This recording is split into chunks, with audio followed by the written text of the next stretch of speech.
Is that the gentler? Either the one shot? Yes.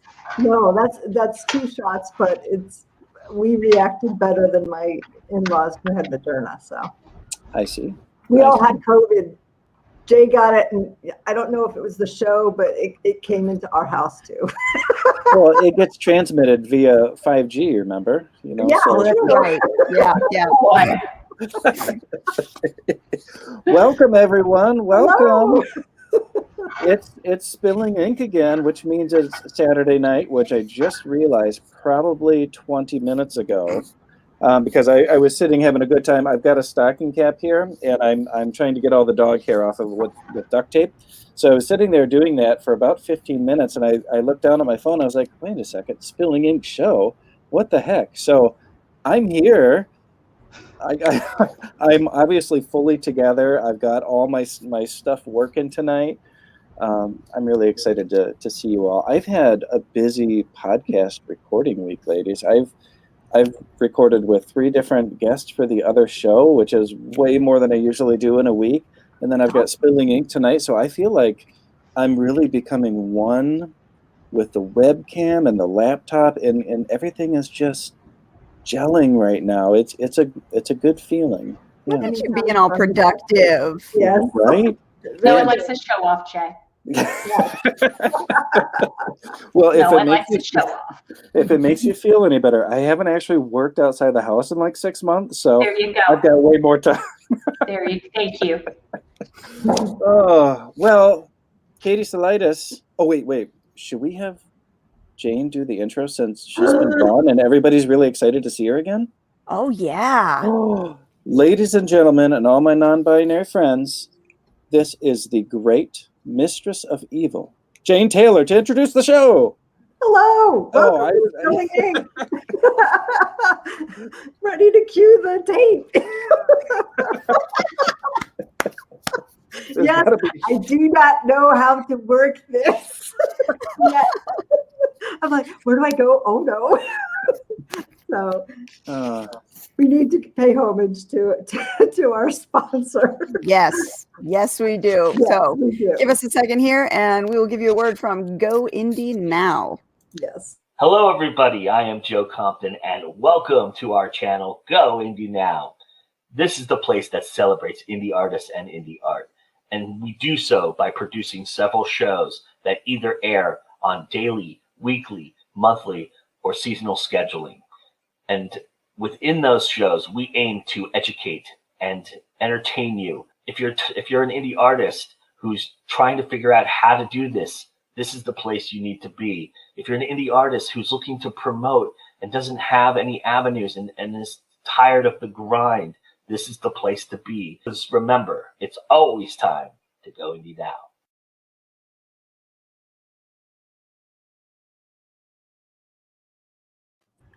There we have it. Indie now. Yay! Go And indie now.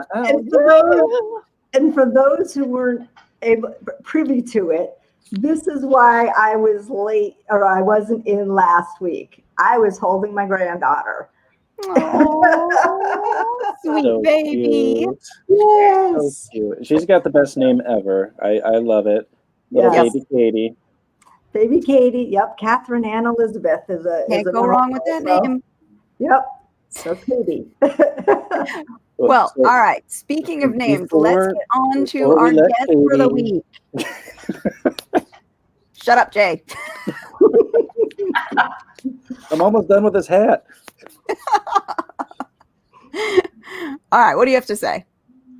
Well, I was just going to say I wanted to introduce this week's guest, author of The Soldier's Guide to PTSD. It's Virginia Cruse. Hi, Virginia. Hello, team. Welcome. Thank you for having me. Thank you for being here. Absolutely. Yes. Thank you for being here. You've got an excellent book and an excellent message for everyone. So let's kind of jump on into it and tell us about how excited you are to have this book out here in the public.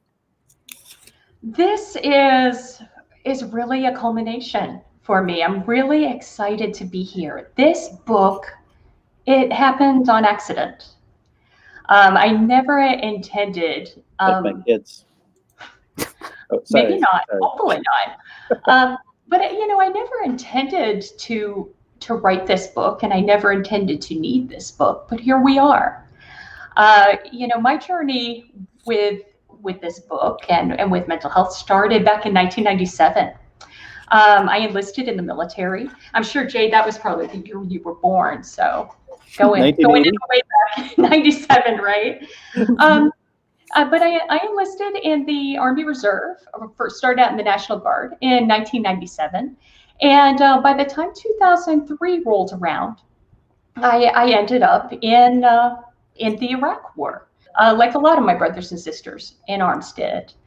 And ended up seeing a lot of combat that year, not because I'm any sort of tactical Sally, but because I'm an Arabic speaker. So back then, at the beginning of the war, we didn't have a lot of translators. So I was out.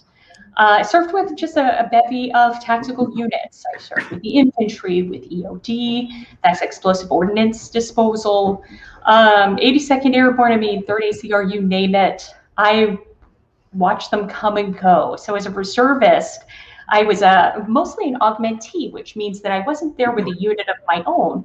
I was attached to someone else's unit. So saw a lot of combat that year, and then came back in 2004. And as a reservist, that means that I didn't return to my unit, if that makes sense. So a lot of times what will happen is a unit in whole will deploy to the theater, to Iraq, Afghanistan, wherever, and then they all go back together.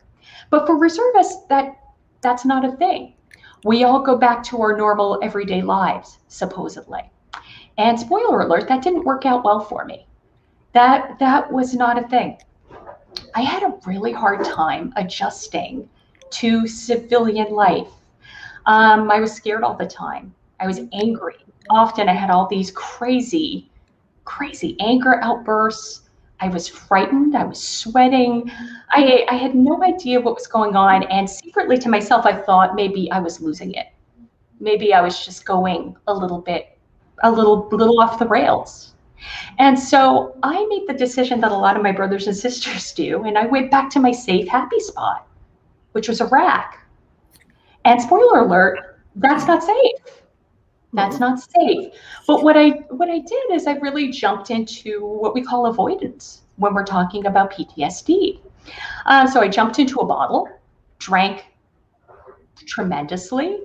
And Regine says, getting demobilized is really hard. Redeploying is incredibly hard.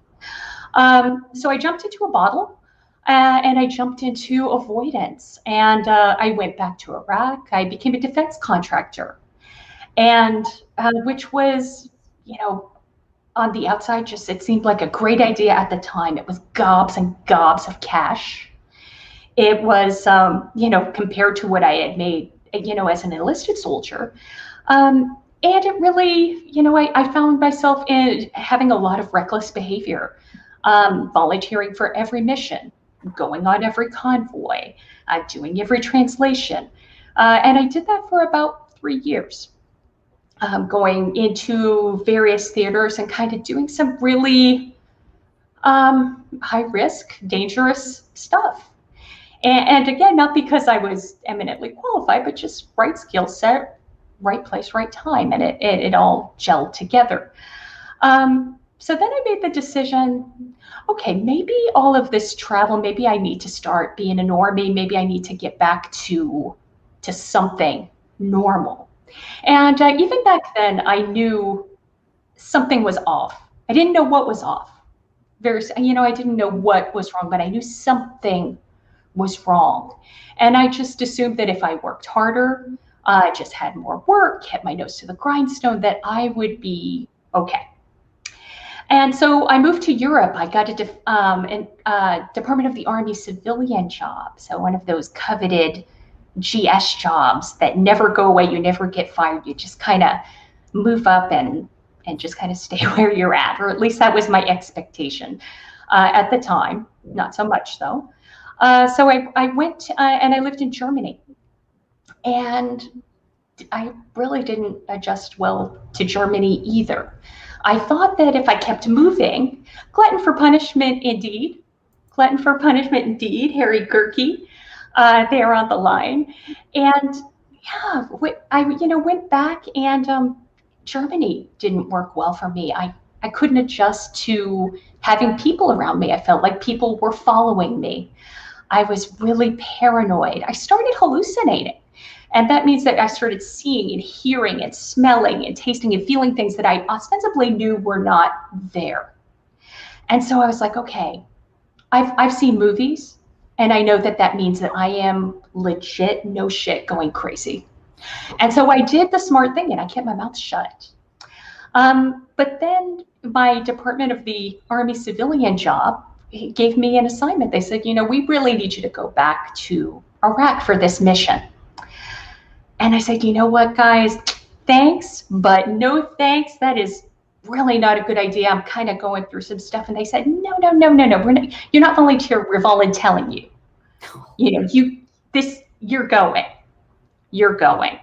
And I was like, oh, fuck. I was like, okay, grin and bear it. And I knew even before that last deployment, I knew that things were off for me. My relationships were a mess. I couldn't talk to my family members. I was trying to hide, trying to hide all these symptoms from the people who loved and cared about me the most. And it became this big fat elephant in the room. I knew something was wrong. My loved ones knew something was wrong. I knew they knew something was wrong. And it was a hot mess. So to make the long story longer, I was voluntold to go back to Iraq the third time. And I landed, I was assigned to be the head of a mission, and landed in a unit that has an embedded psychologist within it. And so the first thing that happened is I got on site and was given a battery of tests to ensure that I was not batshit crazy. Epic fail. And the psychologist, she pulled me aside and she said, Virginia, I recognize that you can do your job. I know you're here for a reason, but you've got a rip-roaring case of PTSD. And I was like, okay, the only thing I knew about PTSD was my Vietnam brothers and sisters and what they had gone through. And I'm like, wait a minute, I don't see Charlie in the foxhole. I was an alcoholic for sure. But, I thought I was hiding it really well. And I was like, this can't be the case. And she said, yeah, for sure. That is all you, girlfriend. And so I went ahead and it was not, an F on my insanity, on my sanity test. It hurt my feelings and made me feel sad on the inside, for sure. But I also knew that there was, unfortunately, no one really to replace me. By keeping my nose to the grindstone, by throwing myself into my work and into my mission, I became, on accident, the most qualified person to do the job. So I was on site for about 3 months before they found a replacement for me. And then I went back to Germany. And when I landed in Germany, I went to an Air Force base and really had a real total meltdown once I got back into Germany. I was on point when I was in Iraq. I was on point for my mission. I was able to do the job. But once I didn't have to stay on, I completely melted and fell off. I couldn't sleep at all. I just could not sleep. I was terrified. I didn't know what of. In my mind, I really thought, I am, no kidding, losing it. I kept hearing gunshots, and I know there are no gunshots. I'm not, hopefully there aren't any gunshots. I mean, it is an Air Force base, so not a thing. But, it was, I really thought that I was losing it. I had to give my service weapon. I had a 9mm handgun, and I gave it to the military police there on base because even I knew I wasn't safe. I was highly suicidal. I was hallucinating. I wasn't sleeping. And big blocks of that experience, to be honest with you, are lost to me. I just don't remember a lot of that time. And And of course, we'll be talking about the PTSD symptoms, later on in the show, hopefully.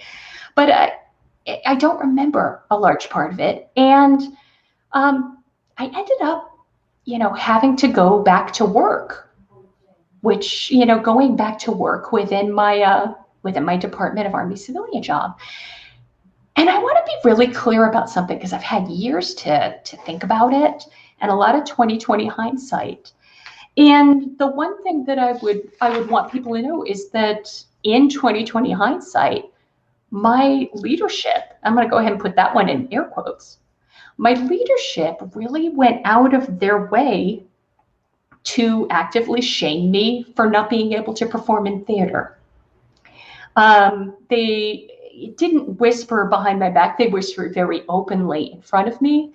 I had an Army captain who was extremely pissed off that he had to send 2 soldiers 2 hours away to go pick up my service weapon that I had to give to the MP so I wouldn't kill myself. And that was a lot of skin off his nose. People would come around me at work and come up to me and stab me, "Hey, great to see you back." They'd be like, "Okay, how you doing?" Talking to me like Mr. Rogers, just giving me the whole, "All right, we got another kind of batshit crazy chick here." And it's helpful, isn't it? Oh yeah, not so much. And so I said, okay, I know I have PTSD. And at the time, I want to be really clear, I was being kicked while I was down, but none of me, I didn't recognize it at the time. It's only, years later, more than a decade later, that I'm like, wow, that was phenomenally shitty. But, that's why God made hell. And so I went to a psychiatrist rather, on our local base there, because I knew that I needed some help and I needed something fast. And so I went to a psychiatrist there on base, who sat me down, and I wish I were making this up. This was 2008.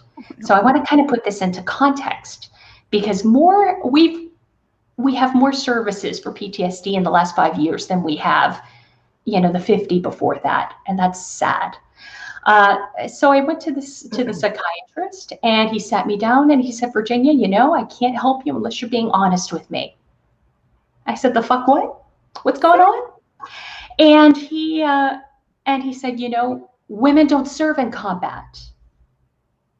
And unless, seeing that look there. And unless you're honest with me, I can't help you." And I don't remember a lot after that. Just kind of, I won't call it a blackout, but just sort of a brownout. Period. Just back and forth. And it was at that point that I realized, oh shit, if I am going to get better, if I am going to get the help that I need, I'm gonna have to do this myself.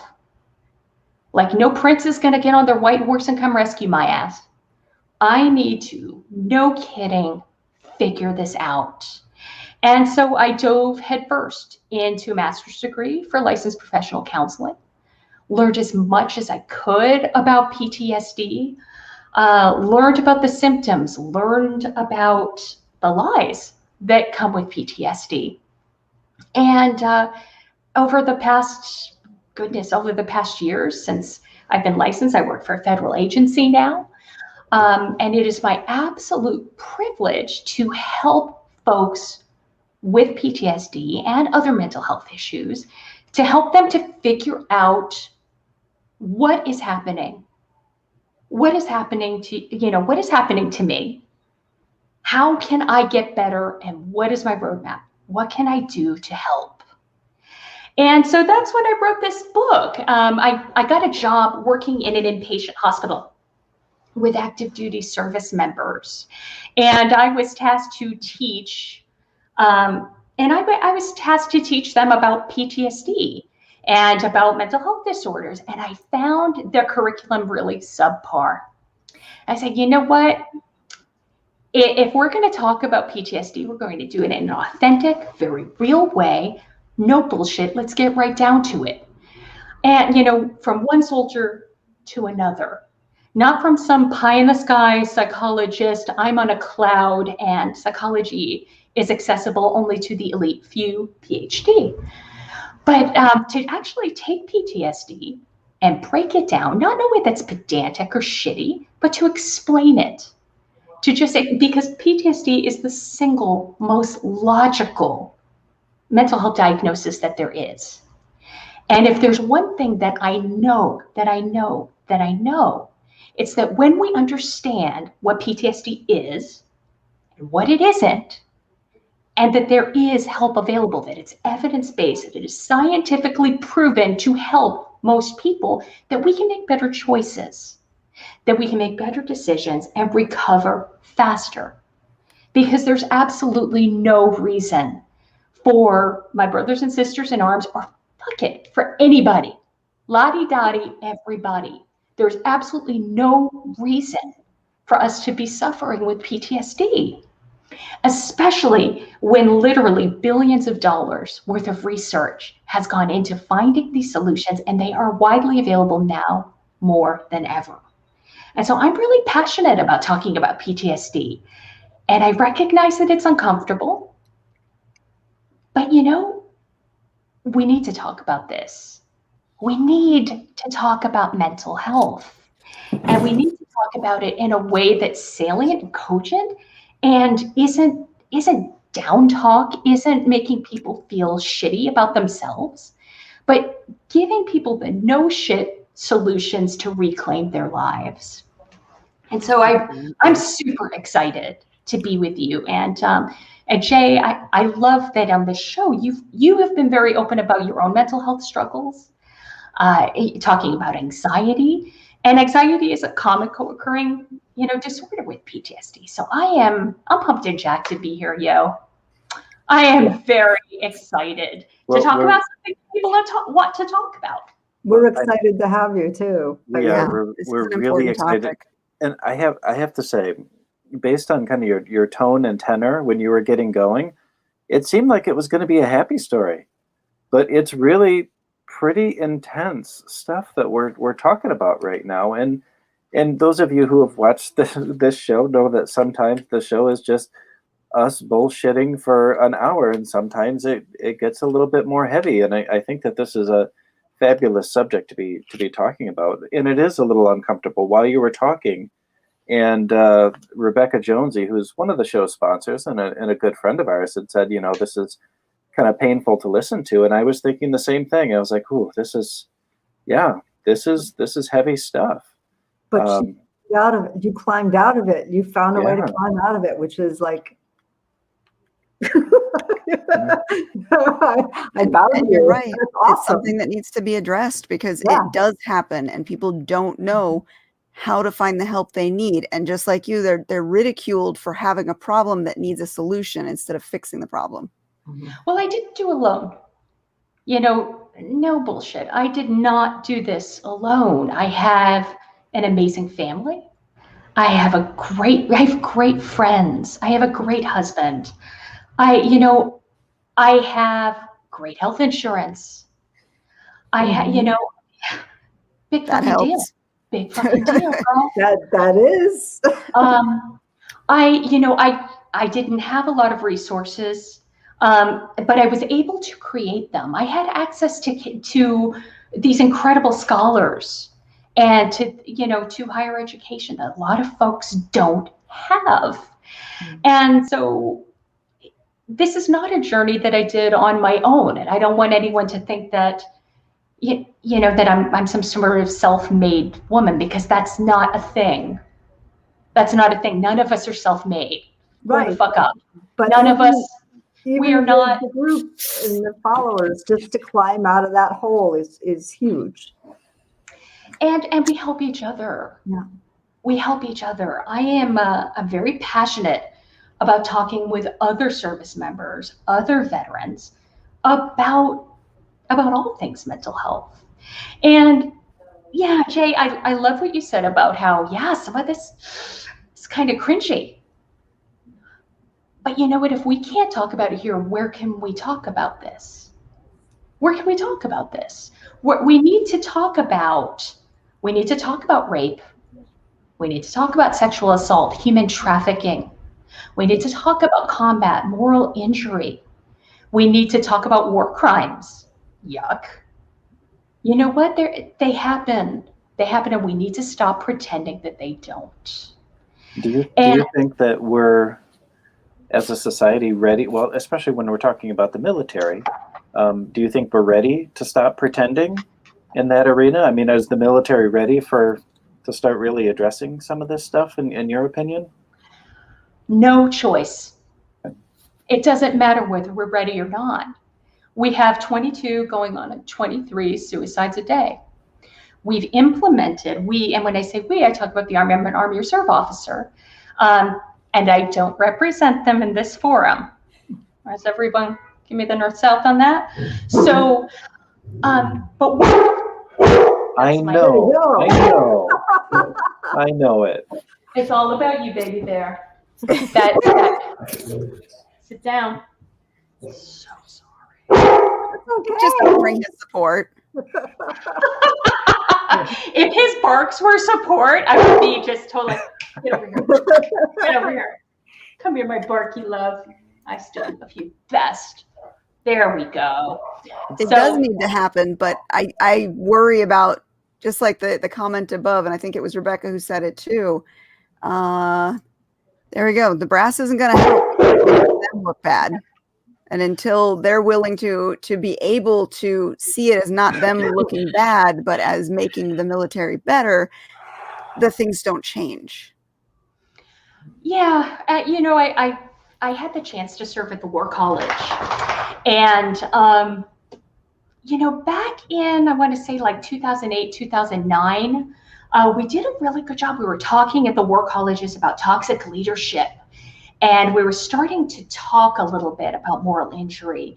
And there was all of this money thrown at PTSD. And the head of the Army went to Martin Seligman, who then was the head of the APA, the American Psychological Association, and they instituted master resiliency training, which didn't work.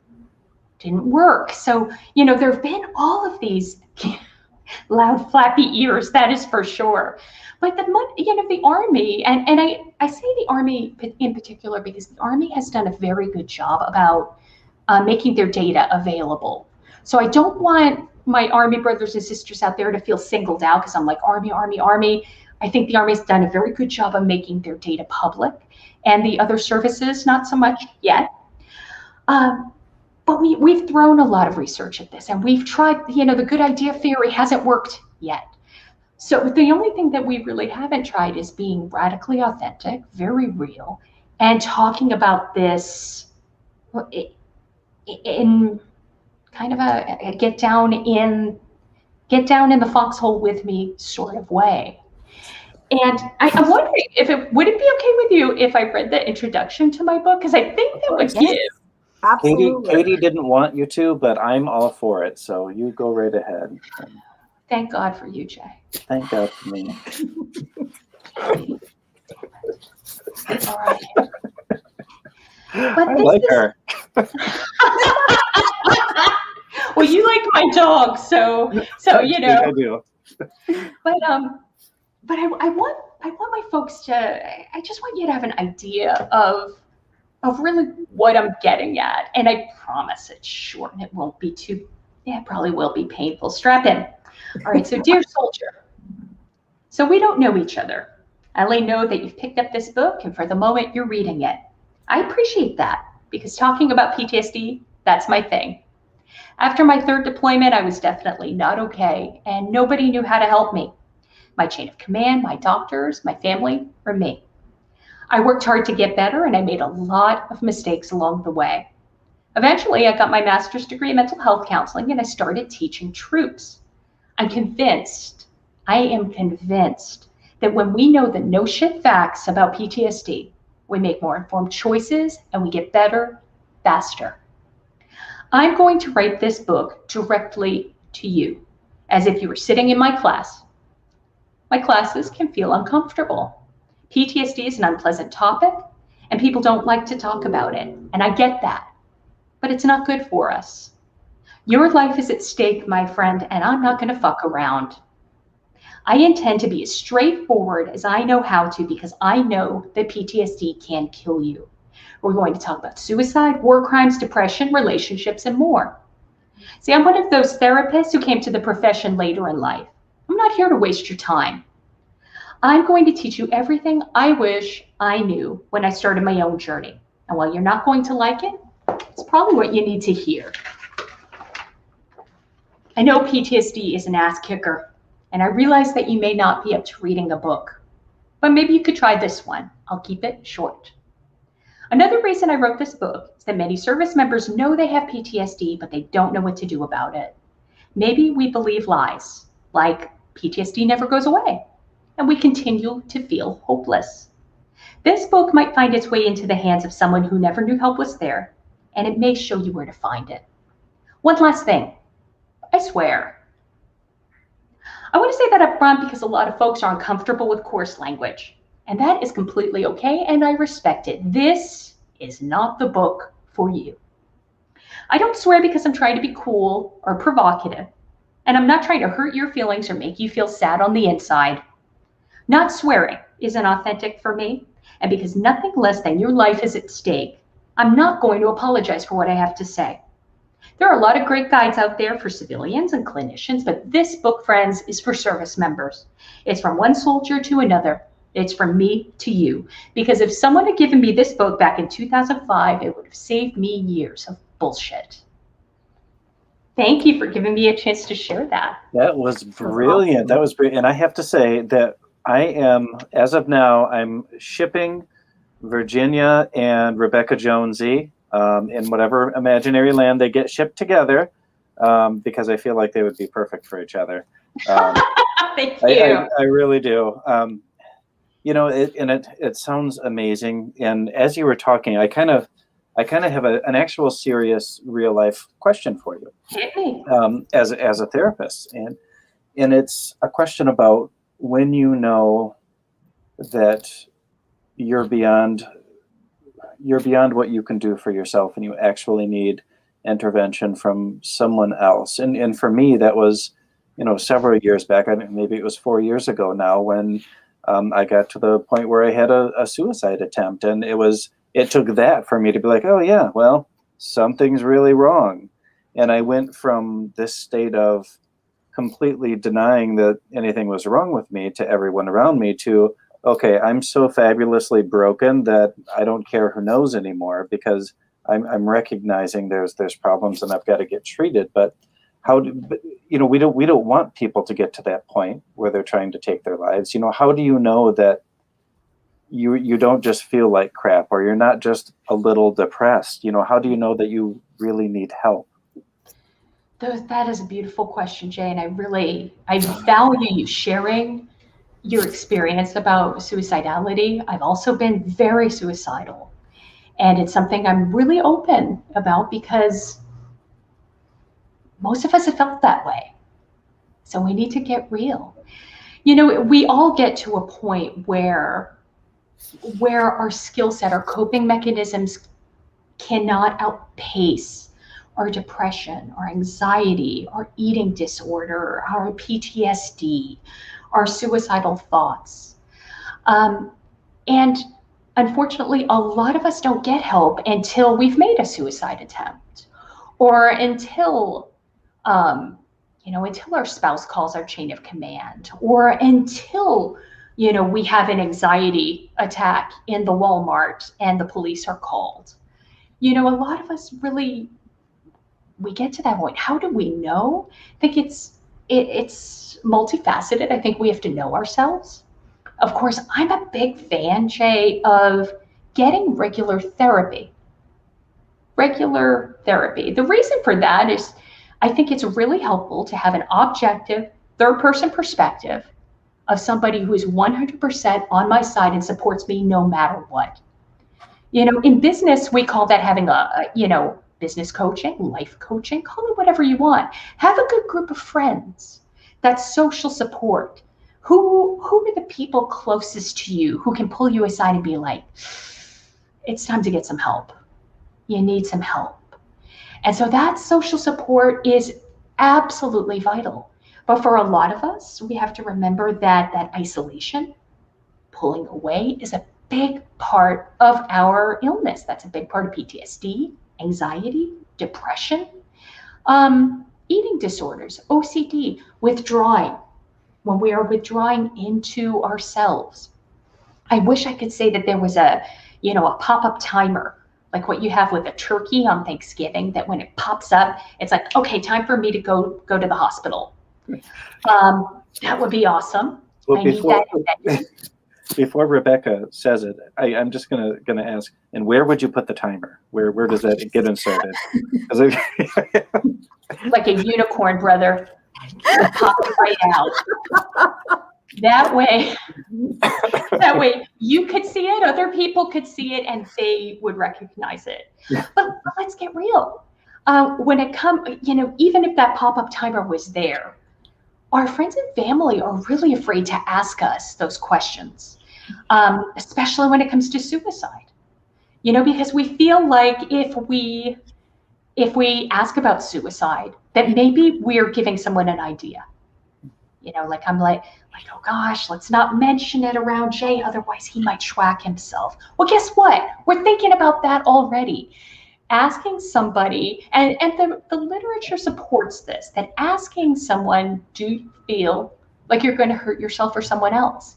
Absolutely, 100% does not cause, encourage, or inspire suicide. It doesn't do that. I think when it comes to mental health and knowing when we need help, and especially when we need help for PTSD, the first thing that happens with all of us is we know something's wrong. We know something's wrong.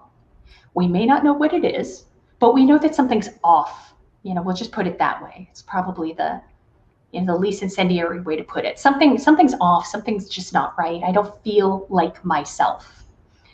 And need to get some help, maybe. But what is it? So let's say, and this happens to a lot of folks with PTSD or with depression or anxiety. And it's worth noting here that PTSD is what we call a co-occurring disorder. What that means is that PTSD almost always shows up to the party with friends. So it's a real joiner. PTSD is real good like that. But it always shows up to the party with friends. So it will show up with the top 5 that I see with my service members and my veterans is depression, anxiety, drug or alcohol abuse, OCD, which stands for obsessive compulsive disorder, and eating disorders. These are the 5 things that I see all the time co-occurring or happening at the same time with PTSD. So, and that tends to be what people see first. People will see the DUI. People will see the drug abuse. People will see the suicide attempt. And it's a roots and fruits issue.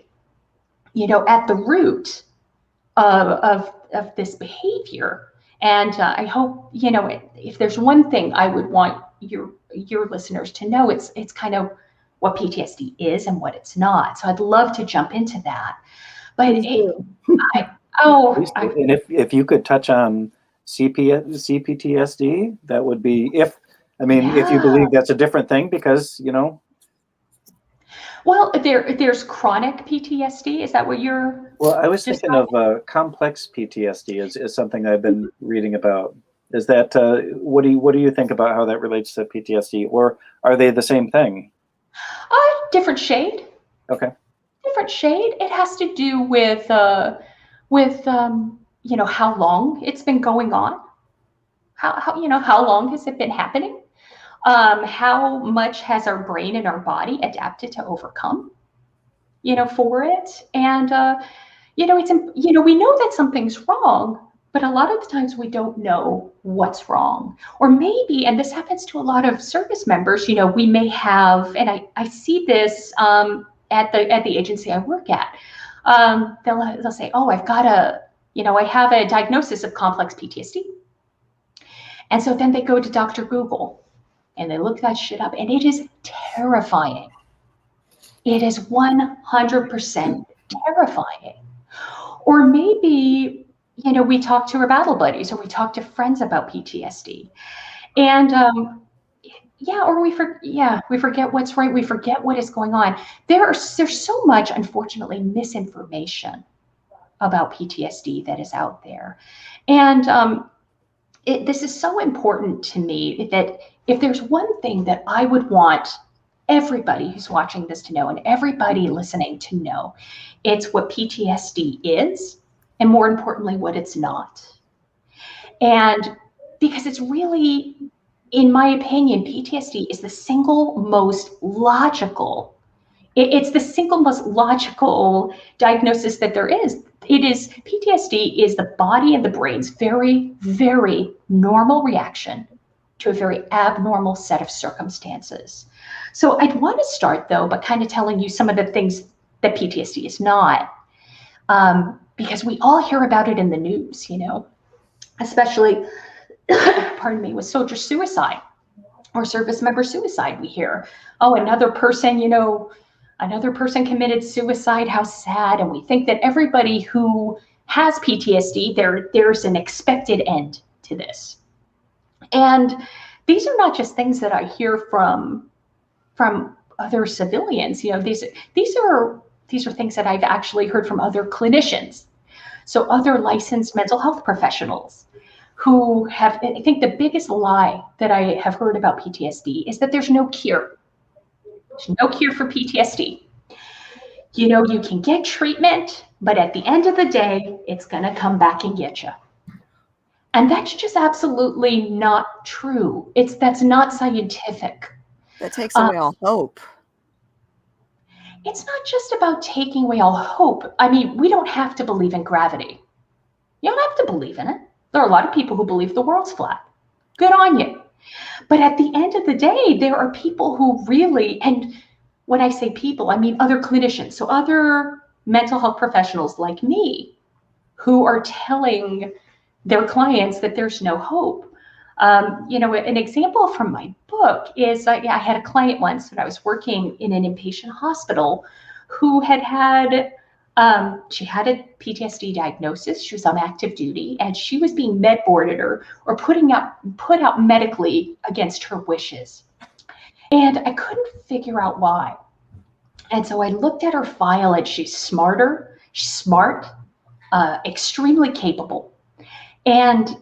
But she worked a lot harder than her peers, but she was not able to recover from her PTSD. She'd gone through 3 evidence-based treatments that had a very high efficacy rate, meaning that they worked most of the time on most people and scientifically accurate. And she just couldn't seem to overcome. And that's putting it in a really trite way. She was working hard. And I sat down and I asked her what I call the big 2. Kind of these big 2 questions that we have to ask ourselves if we're going to get better from anything, from PTSD, from anxiety, depression, you name it. And I said, do you believe it's possible that you could work through your symptoms, work on your PTSD, get to a point where your symptoms could reduce and you could have a normal life? And she looked right at me. She's like, oh no, I know I can't do that. I was like, oh shit. Tell me more. It's like, that's a therapist's favorite. Tell me more. And she said, well, the first time I sat down with my psychiatrist back on base, she told me that, I can work on my PTSD, my symptoms may go down, but I know at the end of the day, I'm just going to kill myself. Can I interrupt you real quick? You may. Because just in the last month, when I was talking to my therapist, and I've been in a reasonably good place lately, a place that I feel is acceptable at the moment. And she asked me, she said, our very first session, you told me that you felt like it was inevitable that you were going to end up killing yourself. And I hate these questions because they're coming. Damn therapists, they know so much. And she was like, what do you think about that now? And I said, well, honestly, I still feel like no matter how good I feel now, that eventually that's how my life is going to end. And I said, I'm not depressed or suicidal at the moment, but in my head, that's what's in there. And when you said that, it was just like, jarring. I'm like, Jesus.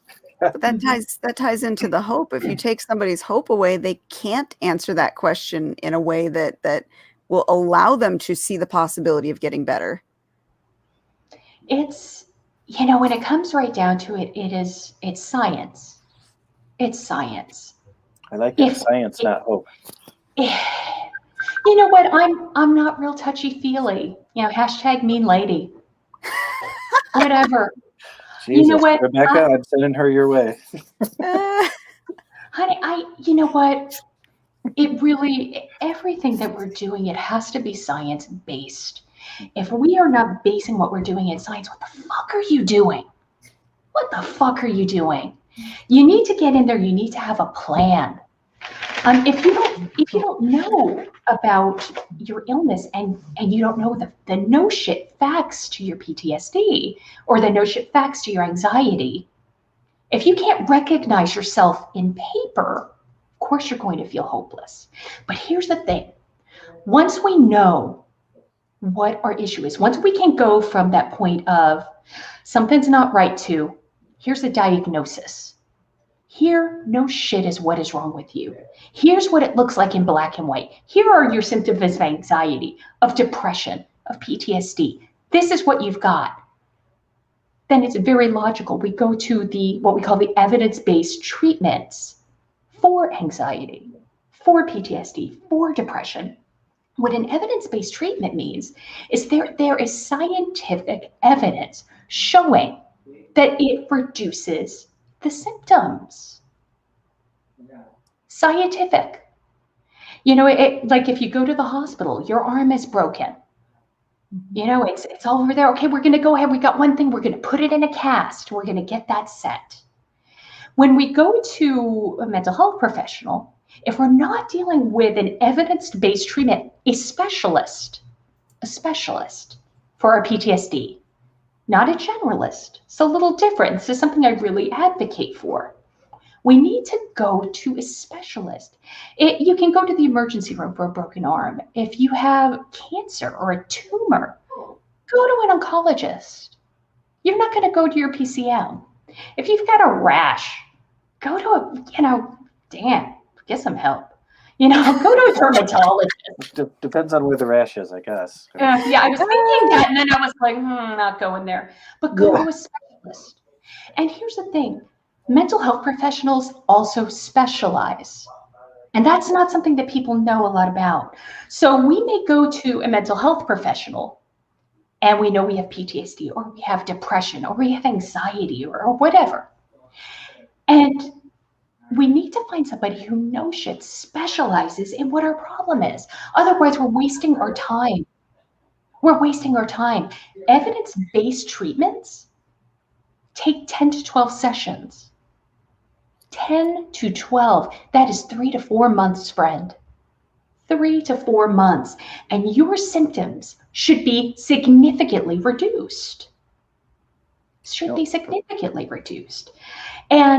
But if you're, a lot of people believe that therapy is a very Freudian model, sitting on the couch and talking about your mother. I don't give a shit about your mother.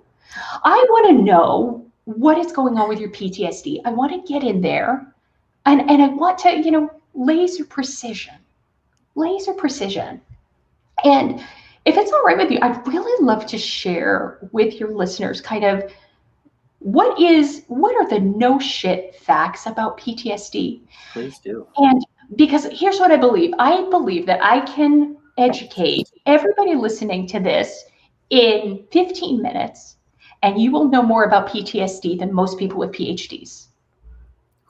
It's unbelievably logical. PTSD is unbelievably logical. So we start by talking about what is a trauma. So this is a huge umbrella, friends. Huge umbrella. So we talk about actual or threatened exposure to death, serious injury, or sexual violence. So I want to say that again. Actual or threatened exposure to death, serious injury, or sexual violence. So that's a big umbrella. We're talking about sexual assault. We're talking about combat. We're talking about surviving a suicide attempt. That you may, that is threatened exposure to death and serious injury. And when we're talking about actual or threatened, I think that's a really important distinction, especially for my veteran brothers and sisters out there. Because a lot of times we will second guess ourselves with PTSD. And I see this in the civilian community a lot too. I don't deserve to have PTSD. I don't deserve to have PTSD because I wasn't in combat. We believe that only folks in combat are allowed or deserve to have PTSD. And then within the military community, we get much more Pacific as opposed to getting much more Atlantic. We'll say, okay, only somebody who has, only someone who's a trigger puller, so only a door knocker deserves to have PTSD. Or I don't deserve to have PTSD because I came home to my family when my buddy died in combat. I don't deserve to have PTSD because I have my legs. That's just fundamentally not how PTSD works. It's not how PTSD works. So PTSD, it's very logical. It's the body-brain's very normal reaction to an abnormal set of circumstances. So let's say, for example, we go out on a convoy. So convoy is a group of vehicles that are leaving a forward operating base, and they go around town and they get shot at and blown up. Well, let's, hopefully not, but it happens. So let's say that we, all of us are on a convoy. Jay, you get to be the lead car because you're so badass. And Katie, you get to be my gunner. And we're all going out on a convoy, and lo and behold, we don't get shot at. But guess what? Our body and our brain are going to react the same way, whether we get shot at or not. So our brain, if you think about your brain as a separate person, I think that's the easiest way to think about it.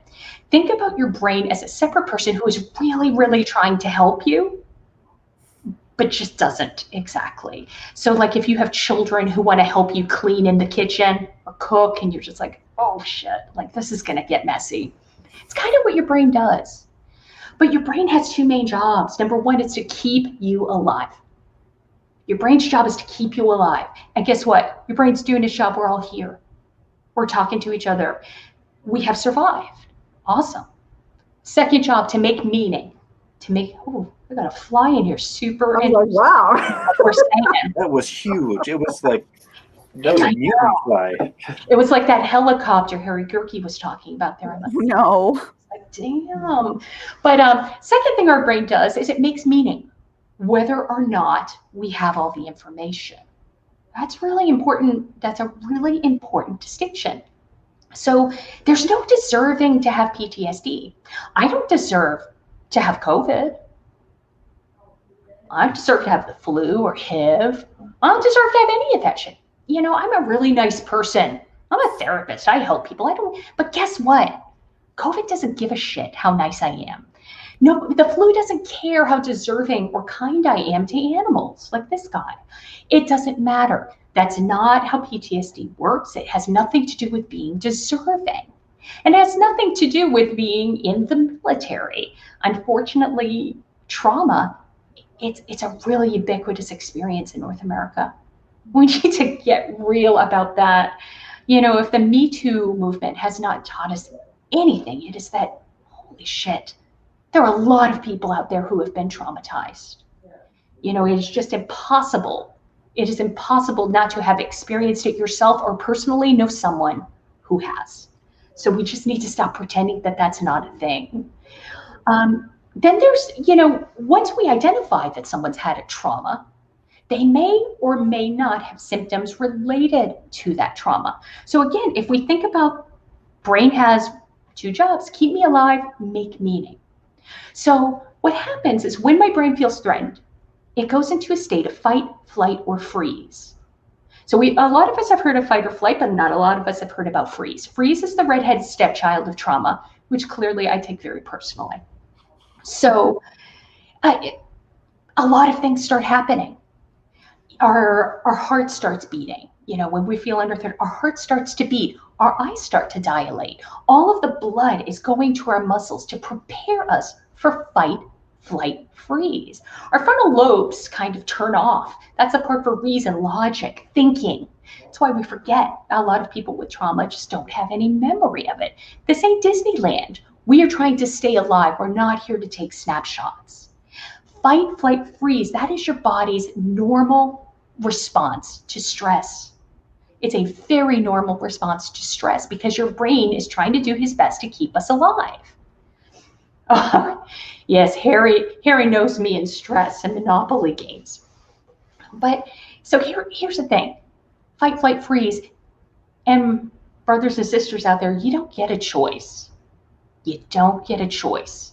So let's take that science and put it on the table, because a lot of times we'll tell ourselves, well, you know, I should have told.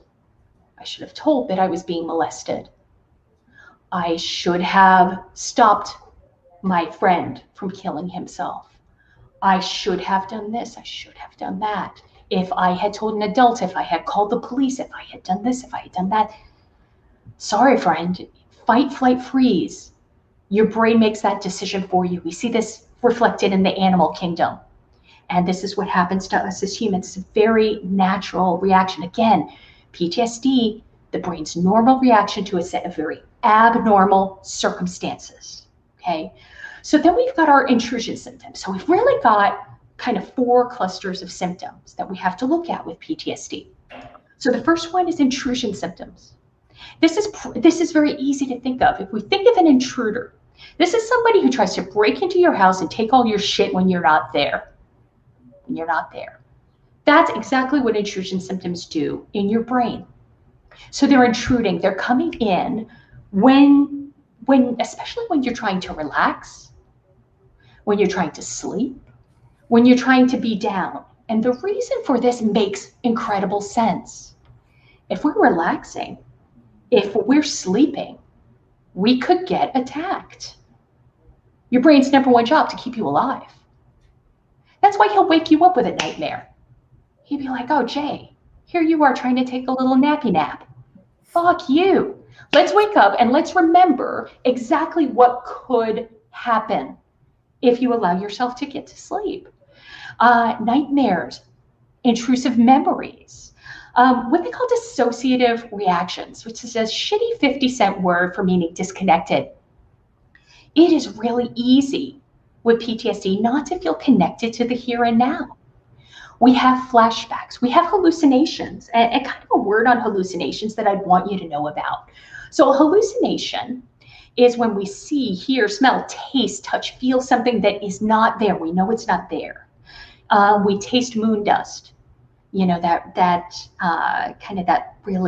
soil in Afghanistan. We smell burning flesh. We hear gunshots when we know that we're just in the neighborhood. We smell the cologne of our attacker.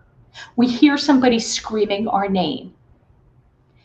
Hallucinations, we know that, okay, that is hop, skip, and a jump to tinfoil hat. That's what we think. You know, we're right there. That is just a hair away from batshit crazy. And what I need all my brothers and sisters out there to hear is that I have never, I say again, I have never seen a case of PTSD without hallucinations. That is not a thing. That is not a thing. But, you know, we have to be careful when saying, you know, I'm seeing and hearing things that aren't really there. People be like, girls on. Okay, triggers.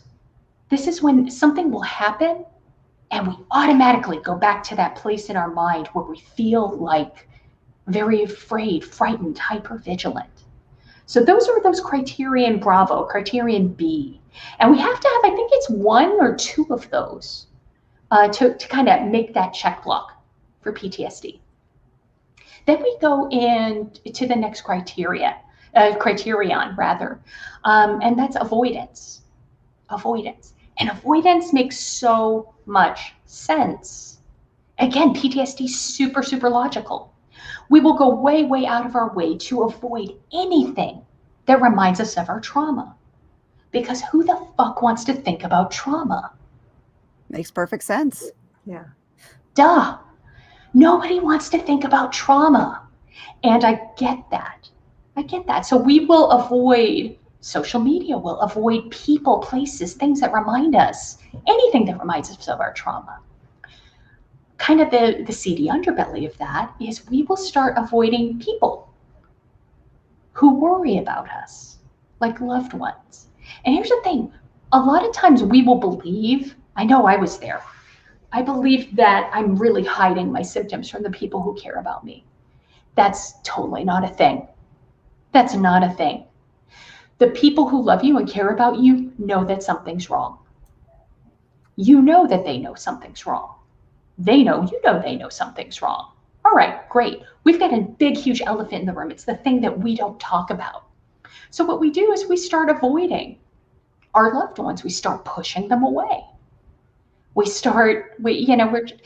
start real small. It'll start like, I'm just gonna, work on the garage or organize my whatever, I'm just gonna go do some day drinking.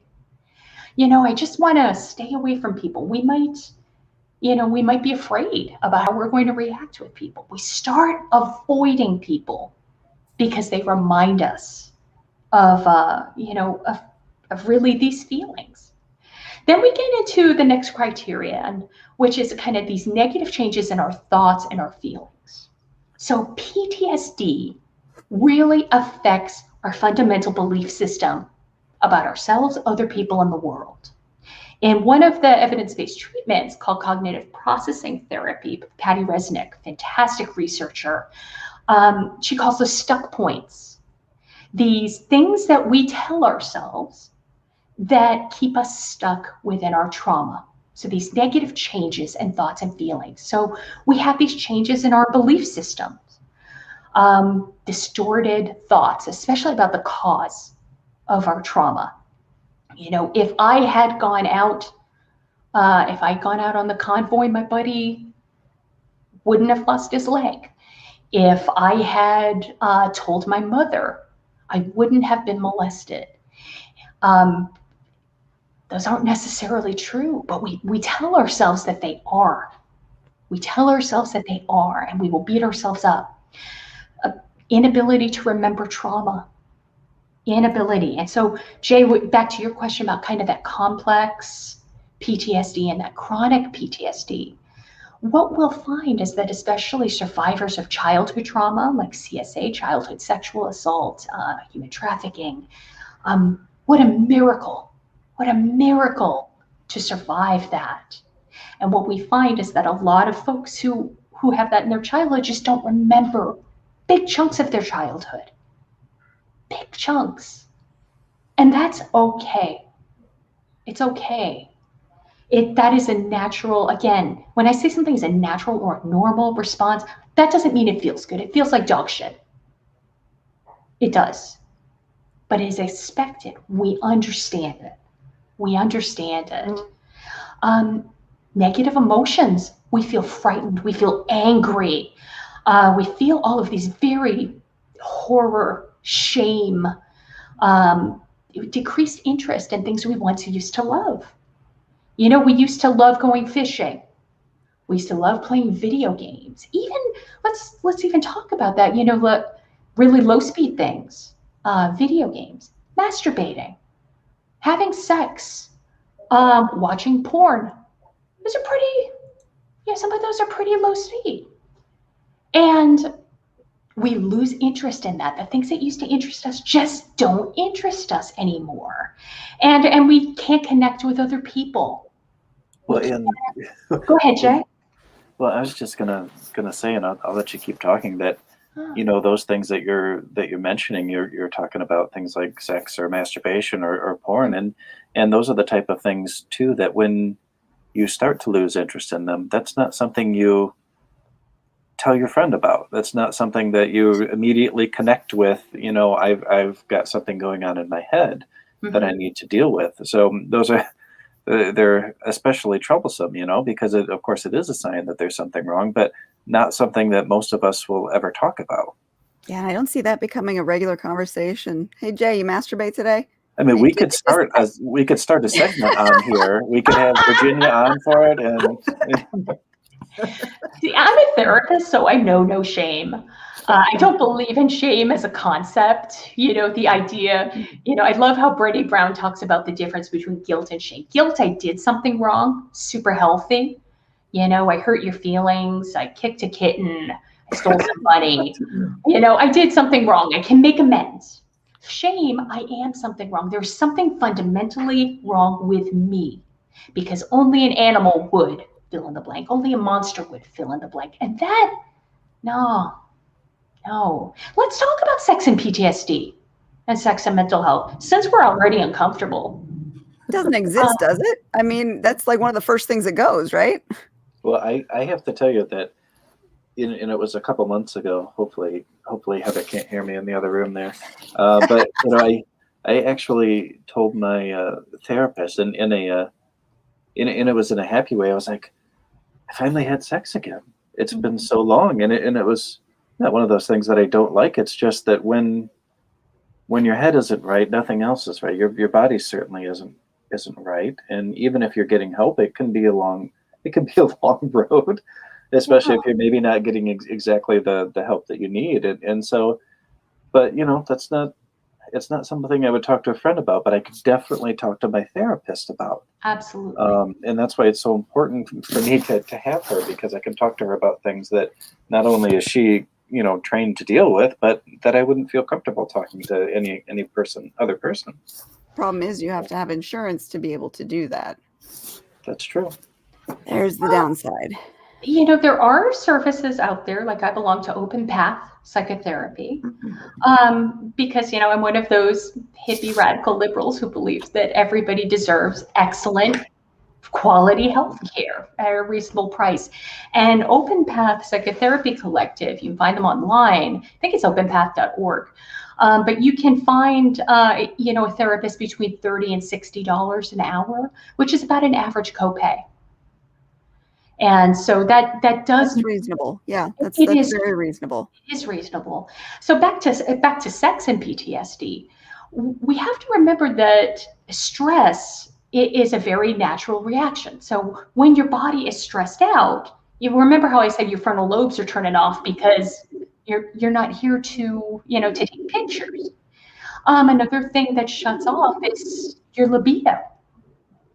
So you're not going to get an erection, men, if you have PTSD. It's just not going to happen. Well, for men, that makes it even worse too, because then they've got the other side of that not working. Yeah, and then what's the other side? What's the other side? That's going against your masculinity. Oh, I was just curious where you're. I was just curious where you were going with it, because no, I'm just thinking because a lot of the perception of their masculinity is based on how well that works. Yeah, gender roles, how big it is, how well it works. Absolutely. When your brain is trying to keep you alive, I mean, we remember, keep me alive, make meaning. And guess where sex doesn't fall? Sex is not going to keep me alive.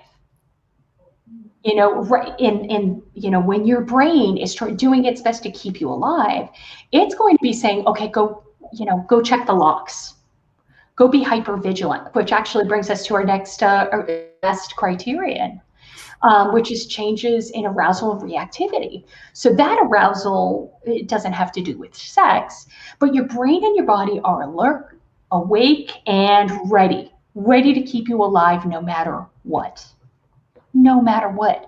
And so yeah, sex out the window for that. For women, libido, gone, see it. It is gone. So angry outbursts, some of the changes that we see. Losing your shit in Walmart, having a total meltdown, reckless and self-destructive behavior, going way out of our way to, and that's something I talk about in my own story, going out on every convoy, volunteering for every assignment, hypervigilance. So this is your brain waking you up at 2 a.m. Are all the doors locked? Is the oven off? Having a startle response. Someone coming up behind you and be like, oh, shit. Having my oven thing is mine, 100%. I'm always, and when I was going through high anxiety and actually was trying to get medicated for it, which never worked for me, that was one of the things that made me realize that this wasn't working. Was I went from always worrying, is the oven on? Am I going to burn the house down? Everywhere I went, it was like in the back of my mind, to I don't care if it burns down. The medication was way too strong. It turned me on to I have no feelings whatsoever. And I was like, oh, that's not working either. Can you send me It's not that? at a healthy level of, is it on? Can you We'll send check me later. the name of that medication and the dosage? Because that would be great. It was Paxil, but I can't remember the dosage. It was probably pretty high, but you're pretty small, Katie. In my line of work, we call that having a case of the fuck-its. Yeah, pretty much. Having I don't give a shit for anything. Course case of the fuck-its. But being hyper alert, hyper aware. The symptoms of PTSD are extremely logical because they make a lot of sense. And what is wonderful about having a good diagnosis and knowing that no shit, what I have is PTSD, is that when we have a diagnosis, when we know what it is, then we know how to treat it. We know how to treat it. And right now there are 3 evidence-based treatments that is approved by the Department of Veteran Affairs for PTSD. 3 of them. Which means that you can find that pretty much anywhere. And one thing I would want to let your listeners know is that in terms of what PTSD is and what it isn't, that is something that I would want everyone to have. And so I've made those 2 chapters available to all your listeners. If you want to go to thesoldiersguide.com, you can go ahead and download that for free. And download it, give it to your friends, thesoldiersguide.com, and you can get those. You have to give up your email, so nothing's free, but give up your email, get those 2 chapters. So it's the one thing that I would want absolutely everyone to have, is to be able to recognize their own symptoms in black and white. There's something really powerful to that. When I'm talking with veterans, or I'm talking with service members, or I'm talking with civilians, folks who have survived, who are trauma survivors, there's something so powerful about seeing my symptoms in black and white. Helps me to know I am not crazy. I'm not crazy. This isn't just me. This has happened to other people. I get it. And being able to have a name for it, naming something, Mm-hmm. it gives you almost a little bit of power, because you start to understand. You start to understand what you're going through, and I know for me, and that's how I keep going through stuff. It's like, okay, well, yeah, I feel terrible right now, and I know that I'm in this stage of this, and at this point in that stage, it's going to start to get better, and and it's not everything, but it's something, and every little bit of control that we can get back, I think is really helpful for us. Preach. Yeah. Absolutely.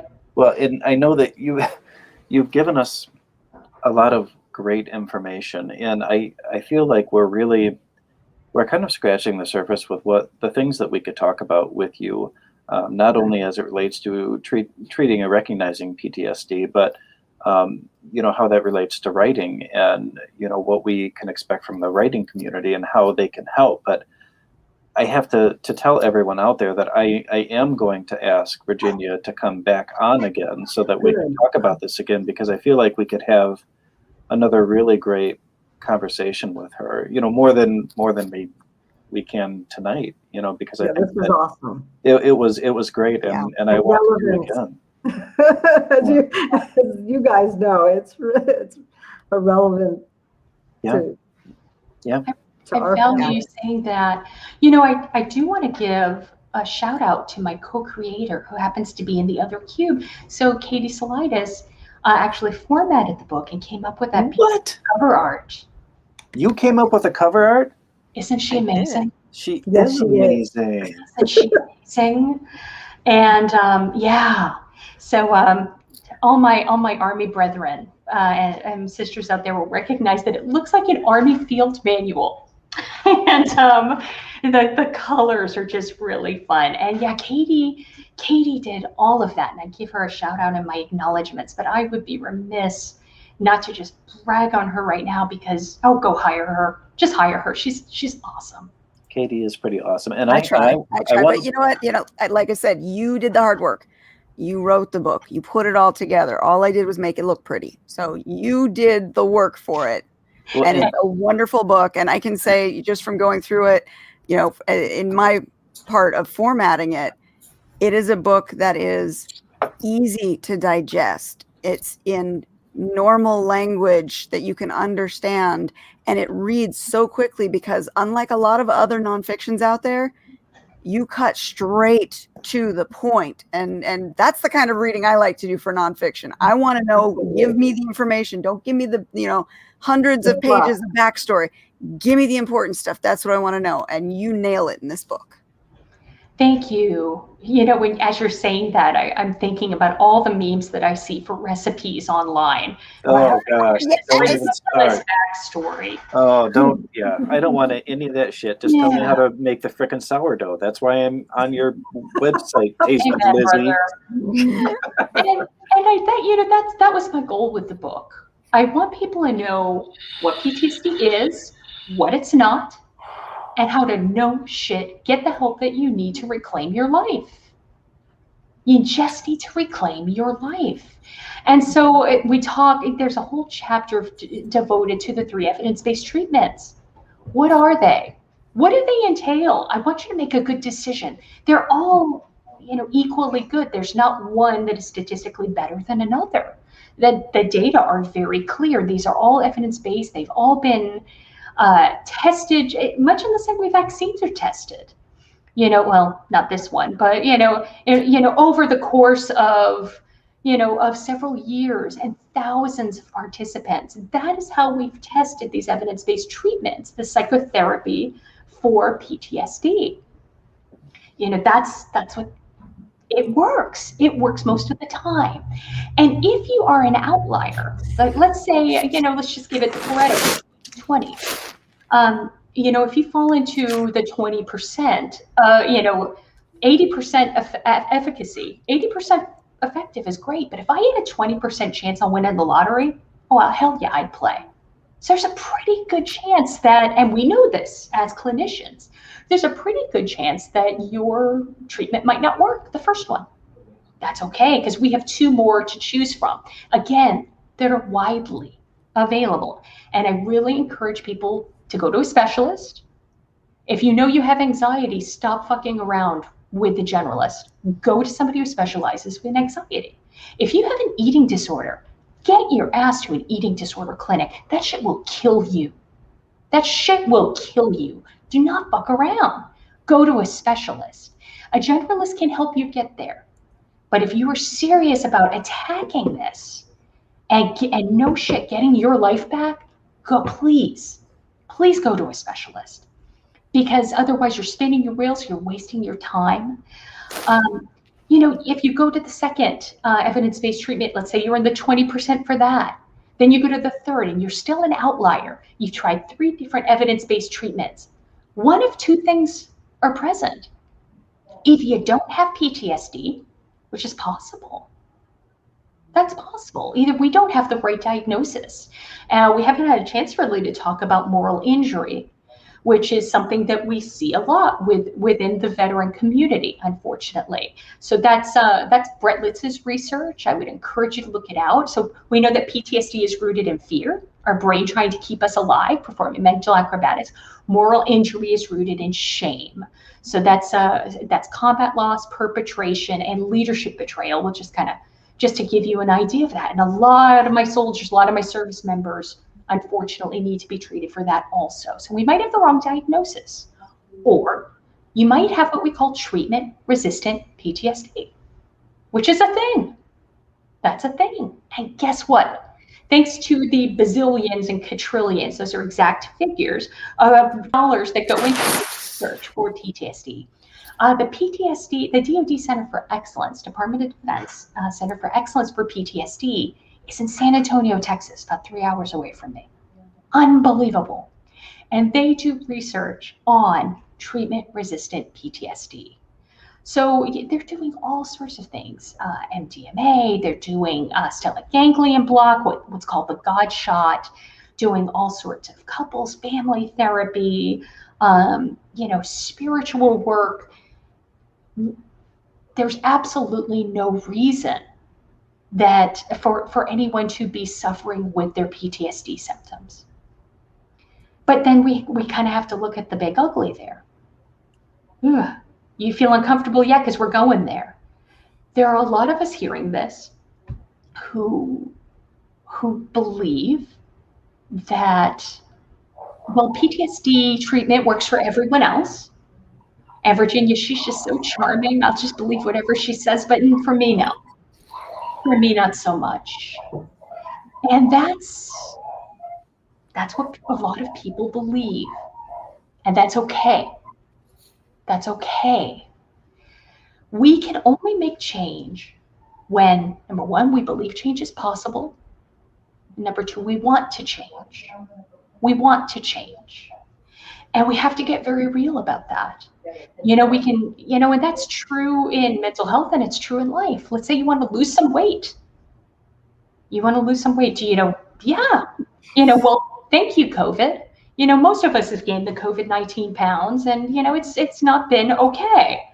So, we've got all of this information available and we say, and I might ask you as your therapist, do you believe change is possible? Do you believe that it's possible that you could lose this weight? And people will say, yeah, I believe anything's possible, Virginia. A genie could come and grant me a wish. I could wake up tomorrow. The sky could be green and the grass could be blue. It'd be fantastic, fabulous.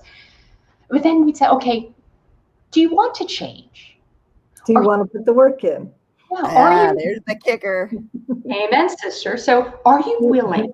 Do you want to pass on that cake? Oh, that's so hard. I know. Sorry. So hard. And it's same with mental health. Yes. Yeah. And see, again, putting it into real words that people can understand, that right there. Okay. And it's frustrating for us also when we have loved ones who have PTSD or mental health disorder and if they go untreated. That's hard. It's hard to watch somebody that you love suffering. And, we only touched on moral injury, but a big part of moral injury is self-sabotage. We sabotage ourselves. We believe, well, I don't deserve to get help for my PTSD. Mm-hmm. I don't deserve to get better because, or if I allow myself to get better, somehow that makes what happened okay. There are a lot of really fucked up things that we tell ourselves that make a lot of sense to the brain. Remember, number one, keep us alive. Number two, to make meaning, whether or not we have all the information or the correct information. It's tough. So, as somebody who, let's say you have a loved one who, you're like, oh man, brother, you need to get your ass to a therapist. You need to get on some meds. You need, let me pay for you to have an intake exam. It's hard. It's hard. And here's what I would want to tell everyone who is listening, who is hearing me go through the criteria for PTSD, and they're like, oh shit, that's my dad, that's my son, that's my wife, that's my cousin, that's my best friend. Because I'm sorry, it is impossible to talk about PTSD and not have this hit home for 99% of the people who are listening to it. And so here's what I want to tell you. Don't give up hope. Don't give up hope. I'm not asking you to give up hope, but I do want you to put it into perspective. We cannot want someone else to get better. Oh, and that hurts like a motherfucker. So let's just talk about that for a minute. Yeah. Oh, but your life would be so much better, but our family would be so much better. By our marriage, we could get back together. We could do X, Y, Z, A, B, C. But at the end of the day, there's nothing that we can do. We can give the information, we can plant those seeds and pray that it'll grow.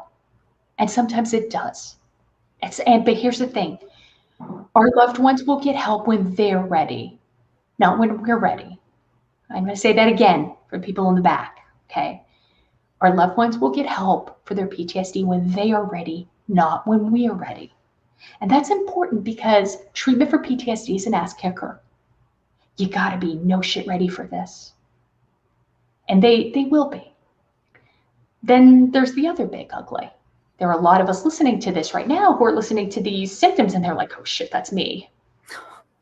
Okay. Yeah. And we might be thinking, you know what? I don't think I can do this. I don't think I can get the treatment that I need. I don't have access to it. I can't do this. I'm not ready.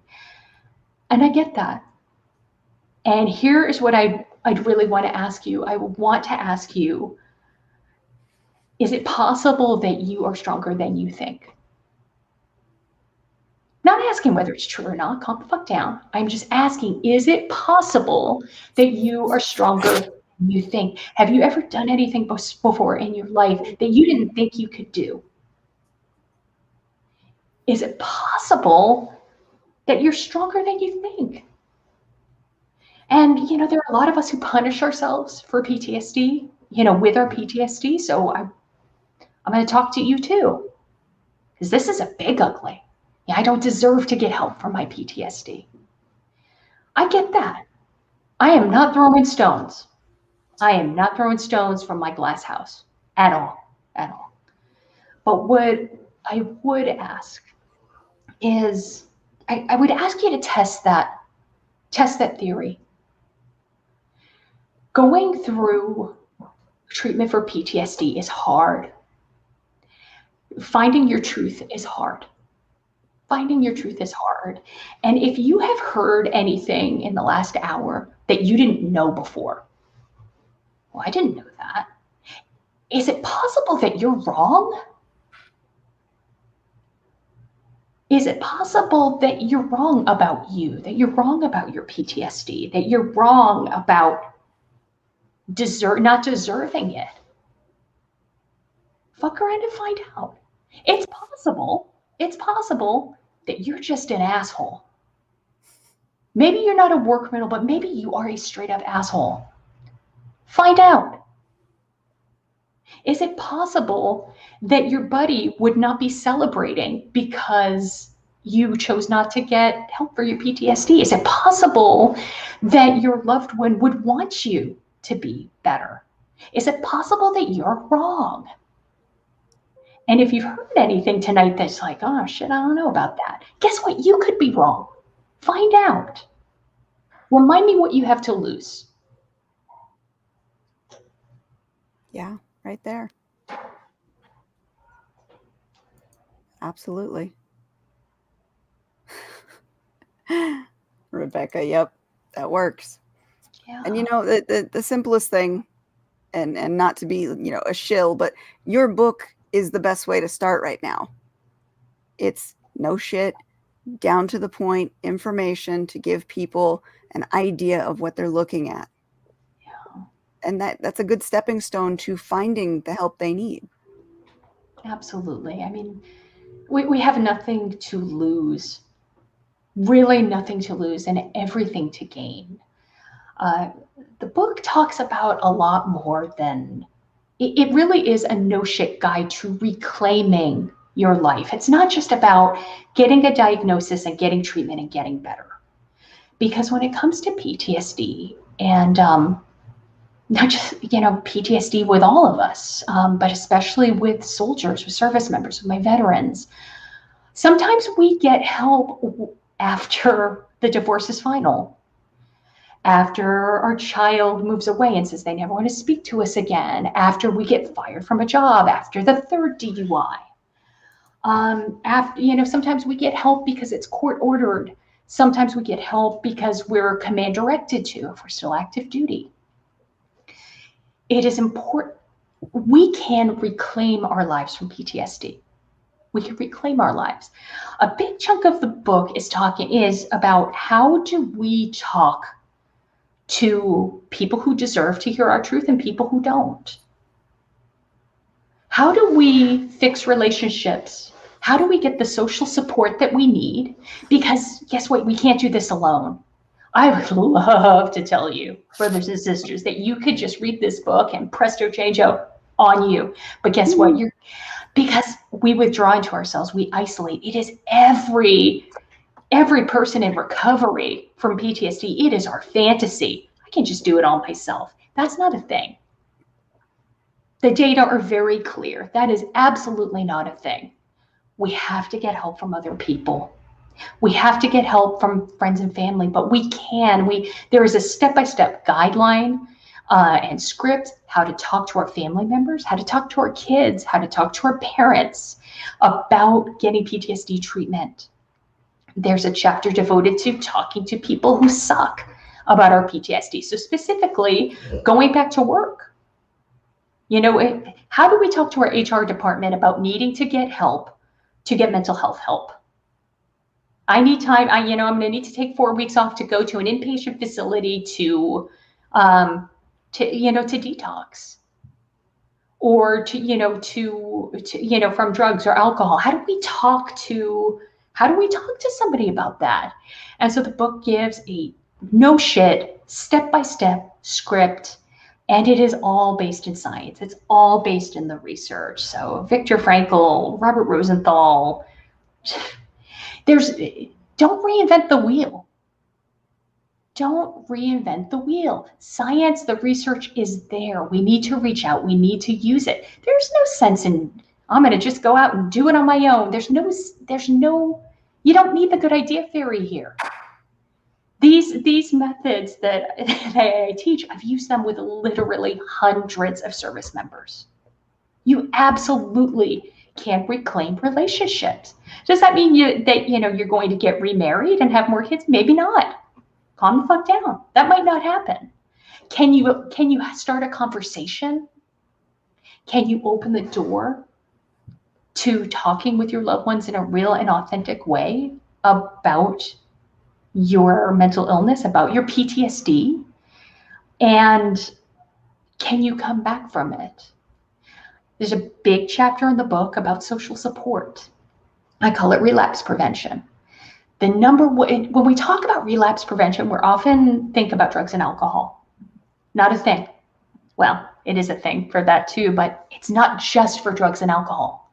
We absolutely can relapse with an anxiety disorder, PTSD, eating disorder.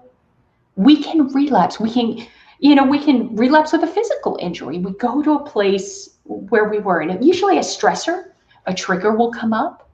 So for a lot of my veterans right now that I work with, COVID, big stressor for PTSD and a big trigger. So for example, I've had clients who I talked to them 5-6 years ago who called me up during COVID. They're like, Virginia, I think I've gone back to square one.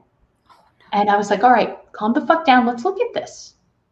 Let's think about COVID and service members and how analogous it is for somebody going through the COVID pandemic and somebody who is deployed to a forward operating base.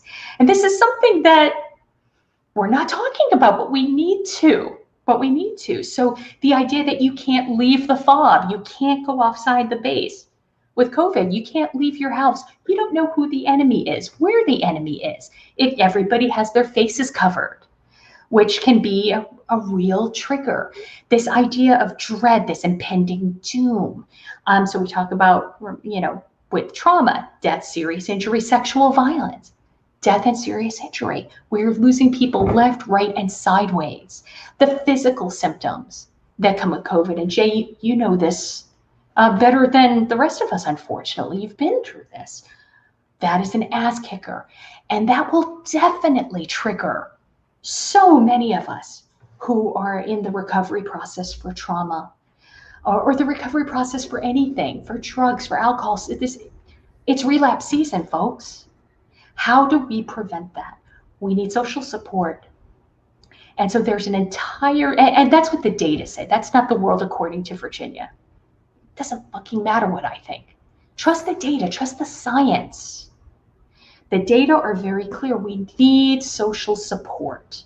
We need people who are going to be checking in on us, letting us know, like what Jay talked about earlier, hey man, it's time to get some help. It's time to get some help. And whether it's going to a meetup group online, whether that is, and there's a lot that we can still do in the pandemic. AA, Al-Anon, so these 12-step groups, recovery groups, have all gone online. Absolutely. There is no barrier at this point to going to an online AA group or NA groups, Narcotics Anonymous, Alcoholics Anonymous, CODA, Codependence Anonymous, ACOA, Adult Children of Alcoholics. These powerful, we lost Shay, but these very powerful support groups are so available to us online where they haven't been before. And all we have to do, just like this show, is tune in. Be seen, get that support. And I'd love to tell you that we can all do it alone, but that's just not a thing. That's just not a thing. We can't. We clearly have so much more to talk about. We've got to have you back on because we're about 30 minutes over our normal time, but there's so much good information here. Like, I don't want to stop you, but I know that we've run over. So it's like, we're going to talk after the show and we will coordinate another time for you to come back, because I think this is just, it's important information. It's good for everyone in the audience to be able to listen to and to be able to find the support they need. So we've got to bring you back and talk more about this. Oh, thank you. And, for your listeners, definitely go to thesoldiersguide.com, just download those chapters, share them, download them, pirate them, put them on the interweb, do whatever you need. Just get the information out. I don't give a shit. And the signing up for the 2 free chapters signs them up to your newsletter, which I've seen the first couple newsletters. I know that there's some really good information in there. So it's not just, crap newsletter you don't want to open. This is something that has general good advice that's going to help you and you will want to open it. So it's worth putting your email up for the 2 free chapters and for the future advice that you're getting from somebody who knows. Thanks, Katie. Absolutely. I won't bullshit you, I promise. And we need to pay homage to our second sponsor. That's right. And Rebekah's been so active in the chat today. Rebekah is our wonderful second sponsor. That is Mistress Rebekah Dirty Jonesy. You will be entertained, especially if you listen on Wednesdays to her Facebook group where she does live readings. And let me tell you, you want to listen to those. They are awesome. Thank you guys for hanging with us. And I see a lot of you guys are still just hanging in there and viewing with us. I know we ran over today. We are going to bring Virginia back so that we can continue this conversation later. And we will let you know as soon as that becomes available on the schedule, because this is important information and we do want to make sure that we can share as much of it as possible. So thank you, Virginia. This has been so enlightening. This has been such a good conversation and I can't wait to bring you back for more. Thank you. Thank you so much for just caring about what we do. Thank you so much for being a big part of this. And I'll take you over anytime. I really, really give a shit. I really care. It shows. It shows. Absolutely. All right, guys, we will see you next week. And until then, take some time, do some self-care. And if you can, check out Virginia's book, please, thesoldiersguide.com. All right, we'll catch you next time.